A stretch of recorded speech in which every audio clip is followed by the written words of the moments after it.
सिरसा के युवा नेता गोकुल सेतिया ने फिर छोड़ा क्वेश्चन मार्क, सस्पेंस बरकरार। सिरसा के युवा नेता गोकुल सेतिया ने कार्यकर्ता सम्मेलन में पूरी तरह से पत्ते नहीं खोले हैं।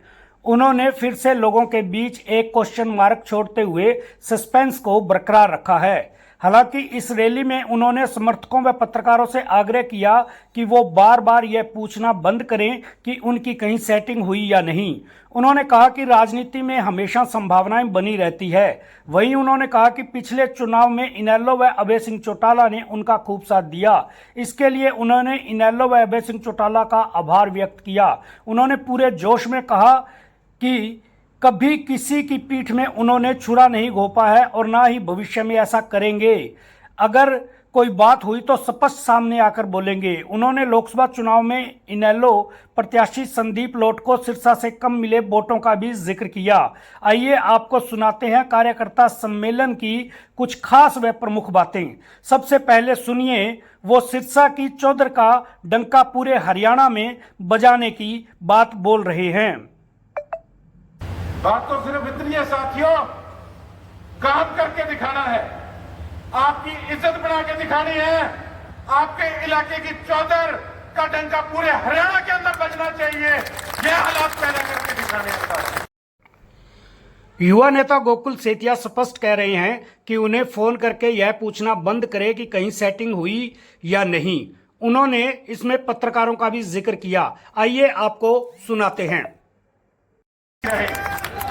और एक आपको मैं बात आज कहूंगा, कृपया करके फोन मुझे इसके लिए करना बंद कर दो कि भैया किसी पार्टी में सेटिंग हो रही है या नहीं हो रही। काफी लोग तो आज ये देखने आए होंगे कि कोई सेटिंग हुई है या क्या। यहाँ पे हमारे पत्रकार साथी भी न्यूज को पूरा हाईलाइट करने के लिए तो बड़ा धमाका होगा। कार्यकर्ता सम्मेलन में उन्होंने आगे कहा कि जो होगा वो हफ्ता 10 दिन में साफ हो जाएगा। आप भी उनकी बात सुनिए, उन्होंने क्या कहा। तो जो मैं निर्णय लूंगा मेरा साथ दोगे? जोगे? कौन जोगे? कोई बात नहीं, मुझसे ना पूछना। जो होगा हफ्ता 10 दिन पड़े, सारी रणनीति जो है आपके सामने होगी। पर एक बात कहना चाहिए, उन्होंने एक बार 2019 के विधानसभा चुनावों का भी जिक्र किया और बताया कि कैसे उनके समर्थकों ने कहा कि उन्हें 20,000 वोट ही मिलेंगे। पिछली बार चुनाव के अंदर भी काफी साथियों ने यहाँ हाथ खड़ा किया था। जब मैंने कहा बताओ ओखली में सिर दूं कौन दूं, कहते ना ना ना ना 20,000 वोट को नहीं आएगा, रहने दे।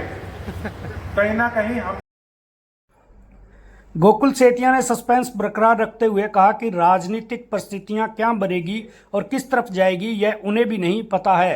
वहीं उन्होंने सहयोग के लिए इनेलो व अभय सिंह चौटाला का आभार व्यक्त किया। आप भी सुनिए उनकी पूरी यह बात। और उसके साथ साथ मैं एक बात और आपको कहना चाहता हूं। देखिए, राजनीतिक परिस्थितियां का किसी को कुछ नहीं पता, सियासत किस तरफ जाएगी, क्या होगा। पर हाँ, मैं आज इस मंच से साफ कहूंगा कि इंडियन नेशनल लोकदल पार्टी ने, अभय सिंह चौटाला जी ने भी, उनकी टीम के एक एक साथी ने आज तक मेरा पूरा जोर शोर से, तन मन धन से मेरा साथ देने का काम किया है। मैं उनका तहे दिल से आभार व्यक्त करता हूं, उनका मैं धन्यवाद करता हूं। आगे क्या होगा वो मुझे भी नहीं पता। बैठ के निर्णय होंगे, क्या सिस्टम बनेगा देखते हैं आगे, वो भविष्य के गर्भ में। लेकिन जो एहसान है वो एहसान है, और कोई व्यक्ति मुझे ये नहीं कह सकता कि मैं बदल गया या विपरीत स्थितियों में छोड़ के चला गया। मुझे मान है और मुझे गर्व है और मुझे स्वाद भी आया इलाहाबाद के बाई इलेक्शन में कि जब हमने ऐसे किसान विरोधी लोगों की गोलियां लगवाने का किसानों ने काम किया। गोकुल सेतिया ने भविष्य की रणनीति के साथ इलाहाबाद उपचुनाव का भी जिक्र किया। आप भी सुनिए उन्होंने क्या कहा। उस समय भी भारतीय जनता पार्टी का आपके भाई को, आपके बेटे को ऑफर था कि आप चुनाव लड़ लो।